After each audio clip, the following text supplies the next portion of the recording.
Welcome back. आज के इस ट्यूटोरियल में हम देखेंगे जो चीज हम count if, sum if, average if में कर नहीं पाए वो इसमें करेंगे। उसमें क्या था, उसमें हमें किसी पर्टिकुलर एक कंडीशन, एक क्राइटेरिया को ही हम कैलकुलेट कर पाते थे। लेकिन यहाँ पे क्या है, हमें जब हमारे पास ऐसा कंडीशन होता है कि एक से ज्यादा क्राइटेरिया को मैच करा के कैलकुलेट करना है, काउंट करना है या उनका टोटल निकालना है, उस केस में हम इसको यूज करेंगे। क्या है काउंट, वो था काउंट इफ, ये था काउंट इफ। सिर्फ एस लगा हुआ है सारे मल्टीपल क्राइटेरिया के लिए, ठीक है। More than one criteria we can check in this function using this functions, ठीक है। तो यहाँ पे हमारे क्राइटेरिया क्या दिया गया है, पहले नंबर 1 पे count of employees in different buildings. Building के अंदर जो एम्प्लॉइज है उनको काउंट करना है, बिल्डिंग वाइज काउंट करना है। कंडीशन क्या है, जिसका जॉब रेटिंग इक्वल और ग्रेटर देन 4 होना चाहिए और 15 साल से ऊपर जिन्होंने सर्विस की है उनका निकालना है हमें, ठीक है। तो हम देखते हैं, जो कि ये चीज उसमें पॉसिबल नहीं था, काउंट इफ में, सम इफ में या एवरेज इफ में ये चीज पॉसिबल नहीं था। वहां पे सिर्फ एक ही था कि एक पर्टिकुलर बिल्डिंग में कितने एम्प्लॉइज थे काउंट करके बता दो। ओनली वन कंडीशन और वन क्राइटेरिया। यहाँ पे मोर देन वन क्राइटेरिया है, ठीक है। सो स्टार्ट करते हैं। अगर आप यहाँ तक आ गए, आपको अच्छा लग रहा है तो definitely please please please subscribe करिए और बेल आइकन को भी हिट करिए। Thank you. स्टार्ट करते हैं। इक्वल टू काउंट इफ, क्या काउंट करना है, पहले क्या कह रहा है, criteria range, then criteria, then आगे चल रहा है, देखो, ठीक है। यानी कि क्राइटेरिया पहला, ये पहला रेंज हम देंगे, उसका क्राइटेरिया देंगे, दूसरा रेंज देंगे, उसका क्राइटेरिया देंगे, तीसरा देंगे, उसका क्राइटेरिया देंगे, ऐसे देते चलेंगे जहां तक हमें हमारा पूरा कंडीशंस पूरा नहीं होता, ठीक है। तो पहला क्राइटेरिया रेंज में क्या है, हम लेंगे बिल्डिंग का। बिल्डिंग का मैंने ले लिया, लेके क्या है उसमें से क्राइटेरिया है मेन बिल्डिंग में कितने एम्प्लॉय है ये काउंट कर देगा। अब सेकंड क्राइटेरिया क्या कह रहा है, सेकंड क्राइटेरिया जॉब रेटिंग है। जॉब रेटिंग को सिलेक्ट करूंगा, यहाँ पे कितना चाहिए हमें, जॉब रेटिंग में ग्रेटर देन इक्वल टू 4 चाहिए। तो इसको मैं डबल कोट्स में लिखूंगा, ग्रेटर देन इक्वल टू 4 लिखूंगा और डबल कोट्स डालूंगा, क्योंकि ये टेक्स्ट फॉर्मेट में आ गया, ठीक है। अगर खाली नंबर लिखा होना था, खाली 4 लिखता तो मैं डबल कोट्स नहीं देता यहाँ पे, ठीक है। तो मेरा ये क्राइटेरिया भी बंद हो गया, ठीक है। Second criteria. अब थर्ड क्राइटेरिया के मोर देन 15 ईयर्स होना चाहिए, ईयर्स के ऊपर, ठीक है। तो यहाँ पे रेंज को सिलेक्ट किया, comma, again double quotes, greater than equal to 15, double quotes बंद, ब्रैकेट बंद। अब देखते हैं ये क्या बताता है।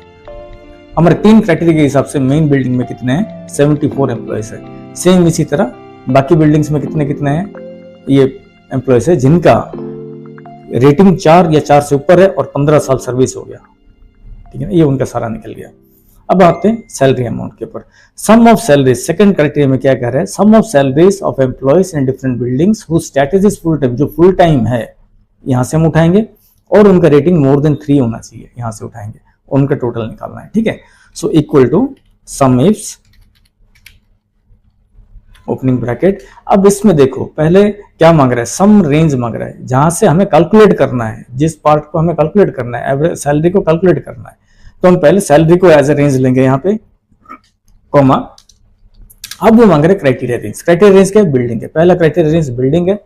बिल्डिंग क्या है, मेन, मैंने यहां से उठाया, ठीक है। इसके अंदर जिन एम्प्लॉयज को, जिनके एम्प्लॉयज का रेटिंग मोर देन 3 है, अब 3 पे आ जाओ, जॉब रेटिंग पे आ गया, ठीक है, ग्रेटर देन 3, ठीक है, double quotes, greater then 3, double quotes बंद, देन ब्रैकेट बंद, एंटर। ये उनका सैलरी है। ये किसकी सैलरी है, जो मेन बिल्डिंग के अंदर, मेन नाम के बिल्डिंग के अंदर जिनका जॉब रेटिंग 4 या 4 से ऊपर है और 15 साल का सर्विस हो गया, उनका सैलरी इतनी है। और सेम यही चीज अगर मैं बाकी बिल्डिंग्स में देखता हूं तो लगभग ये सैलरीज आ रही है सारे में, ठीक है। अब हम देखते हैं एवरेज में। अब देखो सम का, मैंने सम को ही कॉपी कर रहा हूं। अब यहां पे ज्यादा कुछ करना नहीं, हमने सम को कॉपी करके यहां पे पेस्ट कर दिया, ठीक है। यही चीज आ गई। इक्वल टू एवरेज इफ्स, पहला क्या है, different building whose minimum job rating is 3। पहले जॉब रेटिंग को हम लेंगे, पहले तो एवरेज रेंज, ठीक है। एवरेज रेंज कौन सा है, जॉब रेटिंग नहीं, ये वाला। उसके बाद पहला क्राइटेरिया हमारा जॉब रेटिंग है। जॉब रेटिंग क्या होना चाहिए, is 3, minimum job rating is 3, that means is greater than equal to 3, minimum 3 या 3 से ऊपर हो गया, डबल कोट्स बंद। उसके बाद तीसरा क्राइटेरिया क्या है, मोर देन 18 ईयर्स, ईयर्स वाला सिलेक्ट करूंगा, यहाँ पे क्या करूंगा, again double quotes greater then 18, double quotes बंद, ये बंद, ब्रैकेट बंद, फाइनल ब्रैकेट बंद, एंटर। ये उनका ये है। अब यहाँ पे क्या करूंगा, इसको मैं फॉर्मेट कर दूंगा, डेसिमल्स कम कर दूंगा, ठीक है, ऐसे सारों में ले लूँ। So this is more powerful than count if. Count if में only one criteria, we can calculate the results based on a single criteria, whereas in count ifs, sum ifs and average ifs, more than one criteria, multiple criteria can be applied to get the results, ठीक है। तो इसमें ये बहुत powerful है। उस हिसाब से ये हमें देखना पड़ता है काउंट इफ कहाँ यूज करना है, काउंट इफ्स कहाँ यूज करना है। अगर मेरा सिलेक्शन अगर मल्टीपल क्राइटेरिया के ऊपर है तो मैं काउंट इफ्स एस वाले फंक्शंस को यूज करूंगा। अगर मेरा क्राइटेरिया सिर्फ एक ही है, सिंगल है, तो मैं काउंट इफ में जाऊंगा, विदाउट एस वाले में जाऊंगा। This is the difference. So thank you for watching. No, don't forget to subscribe and hit the bell icon. ये मेरे को बहुत हौसला देगा बनाने के लिए, और मैं ऐसे वीडियोस और बनाता जाऊंगा। आपको प्रैक्टिकली किस जगह पे कौन सा फंक्शन लगाना है, कैसे लगाना है, ये चीज़ों के ऊपर मेरी डिस्कशन रहेगी। मेनली मेरा फोकस मेनली इन्हीं के ऊपर रहेगा। Thank you for watching.